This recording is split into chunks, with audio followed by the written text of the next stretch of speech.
Alors bonjour chers souscripteurs de la Nouvelle France Libre, nouvelle revue de presse mensuelle internationale sur l'URSS en reconstitution, donc depuis un mois, j'enregistre le 11 septembre, et donc l'événement majeur de ce mois qui vient de passer évidemment, c'est cette contre-offensive des Ukrainiens à Koursk et un peu à Belgorod.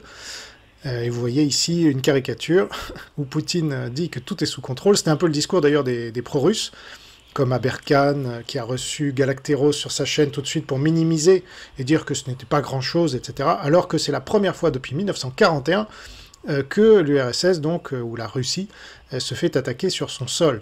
Donc c'est historique, et le 7 septembre 2024, les chefs des services d'espionnage des États-Unis et du Royaume-Uni ont salué l'incursion ukrainienne dans la région de Koursk et ont affirmé que l'Occident ne doit pas craindre la menace nucléaire de la Russie. Le directeur de la CIA, M. Burns, et le chef du MI6, M. Moore, saluent l'incursion audacieuse de l'Ukraine dans l'oblast russe de Koursk et soulignent l'importance du soutien occidental durable.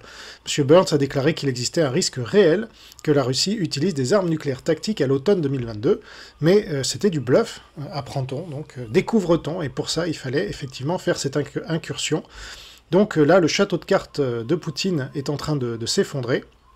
Et les Occidentaux, qui sont tièdes comme pendant la Deuxième Guerre mondiale, quand ils n'avaient pas su attaquer Hitler dès 1936, pour l'empêcher de nuire, eh bien là, on est poussé dans nos retranchements. Et là, vous voyez une autre caricature, où la Russie est carrément protégée par les États-Unis, l'Allemagne, toutes ces puissances militaires, surtout les États-Unis, qui empêchent l'Ukraine, donc, de frapper la Russie et de se défendre, puisqu'elle est attaquée, et l'Occident restreint considérablement sa capacité de contre-attaque.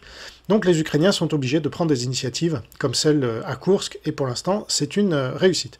Alors on va parler d'Azerbaïdjan, des Balkans, notamment de Croatie et de Serbie, de Biélorussie, de Géorgie, de Hongrie. Il y aura une longue partie sur la Hongrie, parce que j'ai eu des infos très détaillées. Les pays baltes, notamment la Lettonie, la Lituanie, la Pologne, la République tchèque, la Roumanie, la Russie, et finalement l'Ukraine.